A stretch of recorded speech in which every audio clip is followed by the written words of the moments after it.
I returned into room 106, and indeed, there was a panel sitting next to the light switches. If I'd paid more attention, I could have spared myself from this disgrace. Anyway, wait, hang on. It has a clapper? That was a clapper. That was not a light switch, that was a clapper. That's a very different beast, my friend. No, I'm not gonna have that. You're gonna be like, oh look, there's a light switch on the wall. That's not. No. Anyway, I slotted my card into the panel before flipping the switches again. This time all the lights in my room flickered to life. No, we're gonna redo that. I slotted my card into the panel before clapping my hands. All the lights in the room flickered to life, because apparently the room has a clapper. The bed here doubled the size of my one at home. Wait, hang on. Again, with the things don't make sense. The bed here doubled the one at home. While she was in the hotel, her bed at home was doubling in size. I think that could have been phrased better. It was double the size of my one at home. Oh boy, I foresaw a fine evening of rest tonight. In fact, everything here was twice the size of what I had back home. Bathroom, the shower, even the fridge. Wait, I sold my fridge last month to pay the rent. Never mind. It felt nice to stay in a room without any wall cracks for a change. The wall to my left even had an art piece hanging on it. Some painting of a boat, it looked like. A pile of magazines sat on a coffee table in the corner. Beside that was a sofa worthy of being featured in a furniture store brochure. Next, I opened the fridge to see what was inside. Coke, beer, chips, and biscuits. I doubted I could afford even the snacks, let alone the alcohol. The cost could really add up if I started pulling these things out, so I refrained and closed the door. At least the toilet here was no bigger than the one I had back home. Its seat, however, looked so polished I could probably use it as a mirror. I pressed the flush button and the water swirled so loudly it made me jump. My flush at home only seemed to work on Tuesdays. Oh, and every second Thursday, so it could be worse. I knew nothing about shampoo or soap brands, but the ones they left in the shower might be worth more than my apartment. The logos on their packaging glittered in gold, making me feel scared to even open them. Everything inside this bathroom should be free though, so I might as well. Actually, what shampoo and soap brands were these anyway? Let me see. Oh, right. I should have recognized that logo from all the ads. Must be tough for those girls from before to hate Excel because there's no escaping her regardless of where you fled.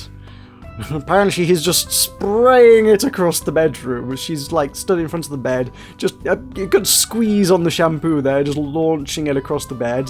That's how you use shampoo. Yep. As I left the bathroom, I noticed I'd sprayed shampoo everywhere. No, I noticed a pair of buttons polished on the wall next to the main door. One was labelled, "Please clean my room," while the other read, "Do not disturb." I pressed the "Do not disturb" button and the text lit up in response. Now I should be able to wash myself in peace. Despite being alone, I still closed the bathroom door before starting my shower. This shampoo here made me smell as nice as Excelia. It made sense, being her brand and all. I should have known it was all about the products. None of us came out as babies smelling like flowers. The soap here felt so smooth, too. The ones I used back home were so rough I might as well be rubbing my arms against concrete. The shower here felt so powerful I thought I was standing under a waterfall. Eventually I had to crank the power down just a bit. My apartment's shower possessed the strength of a leaking tap. I could stay in the shower all night long, but my tummy growled at me to go get dinner, so I switched off the tap, dried myself off with a towel, and slipped on a new set of clothes. Oh, was someone expecting a shower shot? Sorry to disappoint. Yeah, it's not that kind of visual novel. There's plenty of those on Steam if you want one, though. God knows. I wiped off the steam from my bathroom mirror and smiled at the reflection. Those famous brands had always made me scoff, but I admitted they did lift my confidence. My hair smelled so nice right now, too. If I cosplayed as Excelia and took a stroll outside, I could probably trick people into thinking I was the real deal. I wish my cheeks could look this shiny every day, too. Note to self, take another shower before heading out tomorrow. After putting my shoes on, I left the hotel to see where I could go for dinner. And you took your entire rucksack with you. Why would you not leave that at the hotel? That's okay, fine. A tram rounded the corner and blinded me with its headlights as I stepped out. I crossed the road and exchanged good evenings with a lady walking her dog. The people here sure seemed friendly. Once we passed each other, I strode on alone through the empty street. Let's see, I passed a church, a school, and a video rental. None of them had any food to offer, obviously. 10 minutes later, I finally reached a chain of restaurants, but most of them had already shut their lights. Oh, this noodle shop still had people inside. It would have to do. The wind chimes jingled as I pulled the door and walked in. The lady behind the counter wore an apron over her pajamas, making me feel like I was visiting a friend's house. Finally, a person dressed in something other than a suit. She beamed at me and I returned the gesture. In the corner sat a wooden chair missing a leg. The staff had glued a piece of paper that read, "Please do not sit," onto the backrest. Thanks for the warning, but I doubted anyone would try anyway. A dozen customers managed to cram inside this tiny restaurant.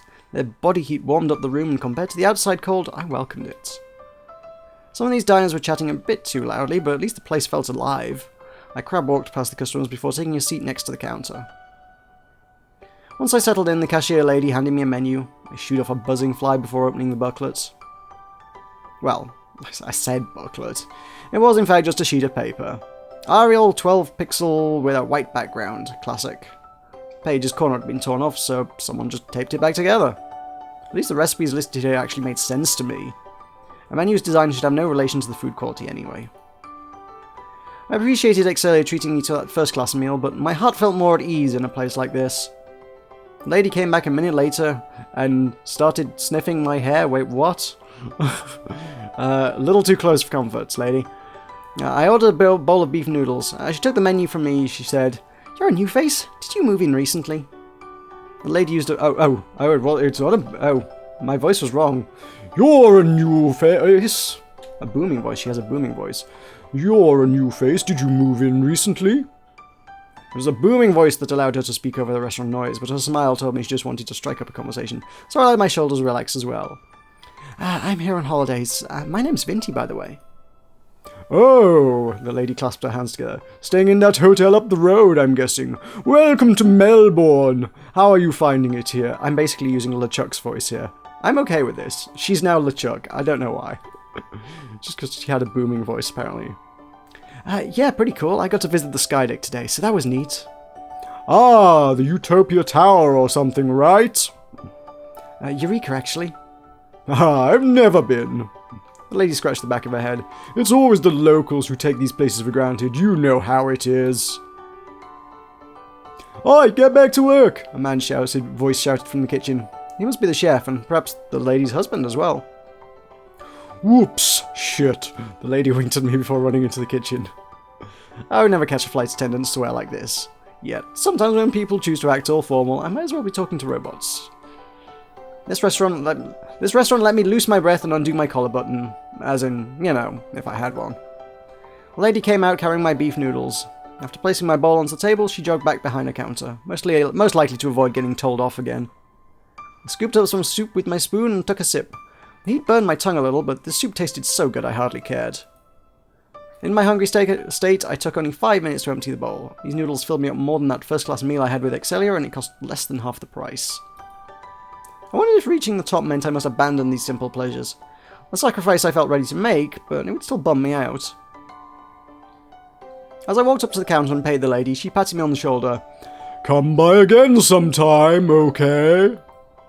I had enough trouble paying my rent, so I might never have a chance to visit Melbourne again. Still, I gave her a nod before leaving the restaurant. Now that I no longer had to worry about getting lost, I let the evening breeze caress my hair. Having spent most of the day in starvation, it sure felt nice to be full for a change. After crossing the road, I returned to my hotel and exchanged nods with that guy at the lobby as I strode by. A clock on the wall behind the staff read 10 PM. Maybe this place had 24-hour check-in, which would mean I had sweated the bucket over nothing. I let out a yawn as I rode the elevator back up to floor 1. For information, I happen to be an early sleeper. After returning into my room, I changed into my pajamas. The light fabric of these short sleeves provided me with the comfort of being at home. I flopped onto the queen-size bed and rolled about, causing my blanket to slip on the floor in protest. Just for one night, I could experience how royalty slept. Just hope the room had no security cameras, because I was acting like a 5-year-old right now. Rain began to pelt against the glass doors that led to my balcony. Only a drizzle at first, but the droplets then smashed down with full force as if begging to be let in. With the sky already dark, I had no way of knowing about this rain. Warm during the day, then freezing cold, and now this. Weather here reminded me of a moody child. Thank God I'd already made it inside. If this rain fell while I was lost out there, I would probably have shed tears. My luck must be turning around. Wait, I still need to hop on social media and see if Excelia had promoted my works like she promised. I scrambled out of my bed, grabbed my phone. I left it inside my clothes on the carpet. After connecting to the hotel's Wi-Fi, I jumped onto the calligraphy subreddit. That's a thing, isn't it? That is probably actually a thing. There it was, right on top of the page. There is a subreddit for absolutely everything in existence, so yeah. There it was, right on top of the page, a thread titled, "Fellow Calligrapher asked me to share this," posted by Excelia. That looks like more close to funny soccer compilation, cute dog plays hide and seek, what is going on, magical girl transformation tutorial, how do I stop my cat from eating weird things? I don't see that on there. That's not there. Apples or tomatoes, we'll never know. My apartment is haunted. What would you do in this situation? Ask Reddit. What's your favorite childhood film? And something about an opinion. This is Reddit. All the things are about opinions, let's be honest. That is not what my Reddit looks like. I filtered out all the guff. Although I would totally watch a magical girl transformation tutorial. Gotta be honest. Let's see, 27 comments. That was more than all the threads I'd ever created combined. Excelia's words sure drew a lot of attention. 0 upvotes, but oh well. With my trembling pinky, I tapped on the thread to read the comments. Here's comment. Wow, this calligrapher begged Excelia for pluck. Shameless much. Geez, I would download this twice if I could. What's with that photo? It's so blurry. Oh well, the real thing probably looks even worse. This person has some real guts wasting Excelia's time with this trash. Well, people always said there was no such thing as bad publicity, right? Probably? Maybe? Hopefully? Did Excelia really have to mention that I asked her to promote me? If I'd known her choice of words would suck this much, I would never have bothered making the request. The music has stopped and now there's horrifying weather sounds, which sound eerily reminiscent of the sounds outside my actual real window have been of late. Yeah, mirroring real life a little bit here. It took all I had to refrain from hurling my phone at the mirror. Instead I slammed my phone onto a table by the bed. My anger boiled the room, making it feel like the inside of a microwave. I turned off the lights with the clapper, with so much force that I almost chipped my nail, clapping my hands. The room turned black, making me feel like I'd fallen into a bottomless pit. After letting out a heavy breath, I clawed onto the bed and tossed the blanket over me. My mood might be to blame, but this blanket felt like sandpaper scraping against my arms. With my pulse still pumping from anger, I shut my eyes and tried to get some sleep. Shameless. Downvote. Worst. I twirled around the bed in hopes of finding a pose that would help me fall asleep. In fact, I almost rolled off the queen-size bed at one point. Nothing I tried worked, as those spite-filled comments kept echoing in my head. Eventually fatigue took over and I managed to sneak in an hour or two of sleep. Jeeves. Finishing day 1. The rising sun peered through the curtains and ruined my slumber. As I opened my eyes, probably? As I opened my eyes, I insisted that the Reddit comments from last night must have been nothing but a bad dream. I threw my blanket onto the ground and jumped out of bed to pick my phone up off the table. The second I unlocked my phone, those same comments appeared on my screen once more. Really? Did subreddit even Reddit has just not even updated overnight? That's the same things. Also, Game Dev 1. Why is that? Why is the trending subreddit Game Dev 1? Is that a thing that exists? I'm subscribed to r/GameDev. What's r/GameDev 1? Okay. No need to even wait for a page refresh before reality struck me right on the forehead. Just great. So much for taking another shower before leaving. I had no energy to even comb my hair. It took all I had just to brush my teeth and change out of my pajamas. Excelia's show took place at Federation Square this afternoon. I should get going soon. Hold on, would the other calligraphers recognize me as that shameless girl on Reddit? So they might roll their calligraphies into balls and hurl them at me. This hate would hopefully die down after a few weeks. Showing my face the very next day, however, seemed about as wise as kicking a lion in the crotch. Excelia never posted any photos of my face onto that thread, so I guessed it would be okay. Besides, I had accepted a grant for this trip, so I had an obligation to attend. Yeah, maybe just this once I would use that YOLO saying that the kids like to toss around online. I had no clue what it even stood for, but YOLO swag! After strapping on my backpack, I left my room and rode the elevator down onto the ground floor. A woman stood behind the counter in the lobby ahead. The man from last night must have finished his shift. Good morning, the lady said. I caught her lips twitch, and I had a pretty good idea why. When I left my hair uncombed, my head looked like a mop after toilet cleaning. YOLO swag, though! I'm heading to the city. What's the best way to get there? The woman pointed at the automatic doors. You can catch a tram from across the road. It'll take you straight to the CBD. Have you got a Mikey card? I shook my head, and the lady pulled out a green plastic card from under her counter. Lucky last. She placed the card onto the table. There's a newsagent just around the corner to your right. You can charge up the card there. I said my thanks. I accepted a card and exited the hotel.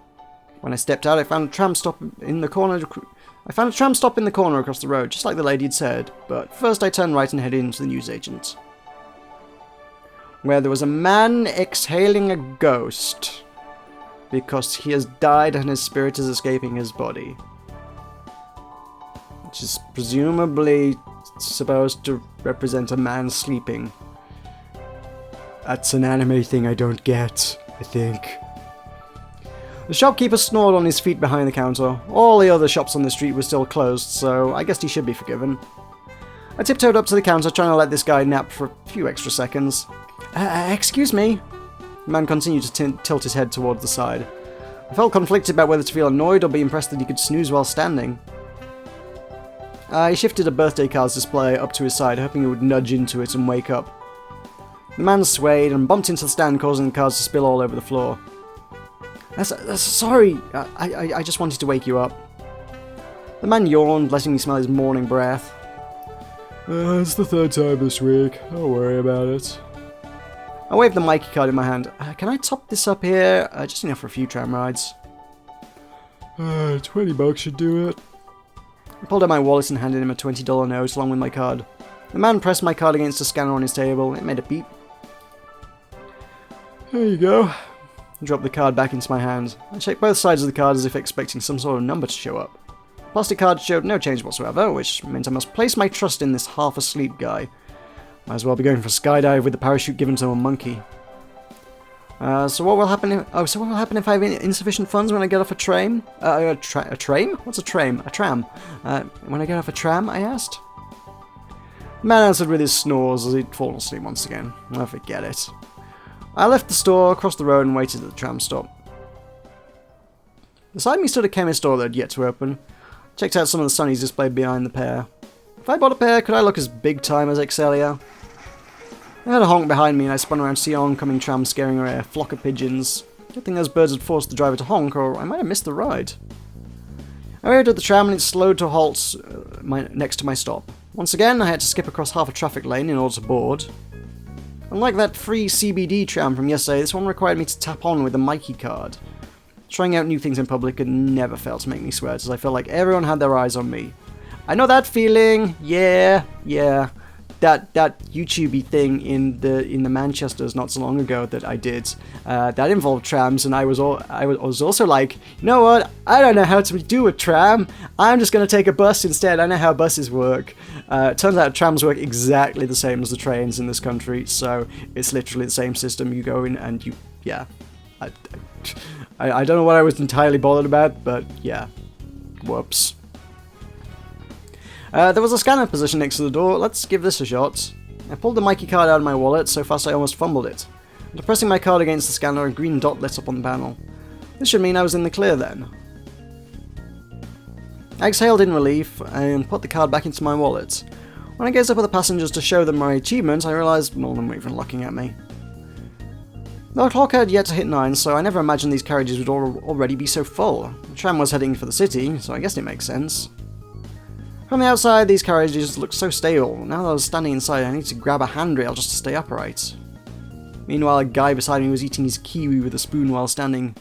He must be a local veteran, being able to stay balanced under this kind of condition and all. I don't know, he looks pretty tense. That's like some super on-edge kiwi eating. He's like sweating and everything. It's like, oh my god, I can't screw up this kiwi, oh my god. What happens if I drop the kiwi? Don't blow it, man. Don't blow it, man. This is kiwi we're talking about. That guy's freaking. The tram still had several vacant seats, but there were still quite a few elderly passengers on board, so I decided to spare the chairs for those who needed them the most. Riding on that CBD tram from yesterday felt like a trip to the past. This green and yellow model without a speck of dust in the carriages resembled a plastic garden to me. Once every minute or so, the tram would stop to let passengers board and alight, and the frequent pauses made me wonder if I would be better off walking. Of course, it was only an illusion. Within moments, we'd already crossed the bridge that scared me so much last night. The tram rounded a tight bend, causing me to lose my balance and bump into a girl who just finished tapping her card against the scanner. Oh, Vinti! The girl turned out to be Excelia! I almost failed to recognize her in those gym clothes. Her gym shirt and bicycle shorts revealed to me how much more feminine she looked than I did. I caught some of the nearby men stealing peeks at her chest and bottom. Well, I had the curves of a tree trunk, so I never had to worry about being checked out like that. Excelia had sweat seeping out her forehead and arms, and she still smelled as nice as the shampoo I used last night. Sparkles around her continued to flash, as always. In fact, the tram driver put on his sunnies to block her out. I wanted to confront Excelia about what happened on Reddit, but her big glittering eyes melted away my anger. To begin with, I was the one who'd hassled her into promoting me. Faulting others would only make me sink lower. A couple of passengers came walking towards us from the rear end of our carriage. Their eyes were on Excelia the whole time, of course. They took out their phones, but Excelia waved her hands to indicate no photos allowed. The duo limped away with their heads hanging between their slumped shoulders. Must be tough without your guards around, I said, trying to hide the sarcasm and jealousy in my voice. Excelia scratched her head, looking a little embarrassed. I like to be alone when I work out, you know. It's nice to live like a common folk once in a while. I gazed into Excelia's eyes to see if she meant for those words to be condescending. She blinked at me, as looking as innocent as a newborn sleeping next to a puppy. Seriously, with a tongue that sharp, Excelia might as well be feeding me poo coated in chocolate. This must be why some celebrities hired advisors to keep their mouths shut and keyboards in check. Excelia sure could use one of those people. Maybe I should ask if she was hiring. Still, I got to witness Excelia's work ethic firsthand, exercising while on the road and all. If I spent my time running instead of envying, maybe I could have a figure like hers in, like, 5 or 10 years. Good luck in your show this Arvo, I said. I'll be there to watch. Arvo? Is this a slang term for afternoon? I mean, she's not down with the YOLOs and whatnot, but I'm not down with the Arvos. What's an Arvo? I'm gonna assume it's afternoon. I ain't never heard of an Arvo, though. Oh, thank you. I hope you'll have fun, Excelia said, grinning once again without showing her teeth. Thinking about it, I'd never seen her teeth in any of the posters or commercials she appeared in. Maybe she had braces on or something. Well, I'm going there to learn, not to have fun, I said, puffing my chest out just a little. For just a moment, I swore Excelia's eyes narrowed into a glare, but her usual smile returned before I had time to react. I gazed out the window and recognized some of the tall buildings we passed. The tram had taken me back into the city in under 30 minutes. A male announcer spoke through the speakers and said something about us arriving in the free tram zone. Excelia pulled a sweaty Mikey card from her pocket and tapped it against the scanner. Quite a few other passengers began to tap their cards as well. Maybe trams in the CBD were free then. I followed suit, almost dropping my card from the nervousness. Excelia seemed to know what she was doing no matter where she went. Knowing her, I bet she'd been invited to visit Melbourne many times before. Excelia pressed the stop button on the handrail and the tram parked behind a traffic light before opening its doors. I'll see you soon, Vinti. Excelia gave me a light bow before exiting the carriage. She probably had a 5-star hotel booked in the city somewhere. I alighted the tram several stops later to buy breakfast from a convenience store. No better way to begin the day than eating a cold sandwich with egg that tasted like it expired 3 days ago. When I exited the store, 2 trams crossed paths in front of me. The drivers exchanged nods with one another. There's so many trams around, I wonder if the drivers had to greet every colleague they saw? I pulled out my paper map, which looked more creased up than it did yesterday. Some of its edges had even been chipped off. No, I might be stingy on food, but not quite to a level where I would eat paper. The pieces must have fallen into my backpack somewhere. As I chewed on my sandwich, I scanned the map for my destination. Federation Square. A 10-minute stroll from Collins Street, which was where I stood right now. I put away my map and started to walk. Right as I finished my sandwich, Federation Square appeared into the view opposite a pedestrian crossing. A spacious plaza, perfect for showcasing calligraphy. Calligraphers had already begun to gather around the square. A good few of them were taking photos of Flinders Street Station located across the road. Even without doing a head count, I could tell there was well over 100 calligraphers here. I just hoped none of them would recognize me. This just seems to be... This is weird thing where this world of calligraphy seems to be like a really, really small world kind of thing. It was like, oh my god, I hope the people don't recognize me from the internet because they're really likely to. And there's also then the fact that the top calligrapher is like this world famous fashion sensation because she's so good at calligraphy. It's like this is a weird kind of, I don't know. I'm sure there's a good word for it that I can't think of, but yeah, it's like, it seems like a very, very tiny niche thing. It's being portrayed as this small, tiny niche thing, or potentially small, tiny niche thing, with like a ridiculously famous person that's at the top of it, which, you know, you thought would have driven more interest in the hobby-stroke profession. Even without doing a head count, I could tell there was well over 100 calligraphers here. I hope none of them would recognize me. Horse carriages formed a line on the road opposite Federation Square. Are these carriages for hire? Riding on one seemed fun. I would have to wait for another time. I crossed the road and joined the other calligraphers at Federation Square. On the far side stood a couple of designer buildings, but the crowd had blocked my view of them. The guy standing next to me was on the phone and said something like, "Yeah, I'm on Fed Square." That must be what the locals call this place. Yeah, maybe I should start saying that as well, to blend in. Those girls from the sky deck yesterday sat on the steps, no doubt complaining to each other about life again. One of them glanced up during their chatter. Our eyes met for a moment, yet her expression showed no change. She must have already erased my face from her memory. Fine by me. A man in a dark suit and a red tie walked up to me. "Are you a calligrapher?" I nodded and he handed me a brush along with some ink followed by a roll of parchment.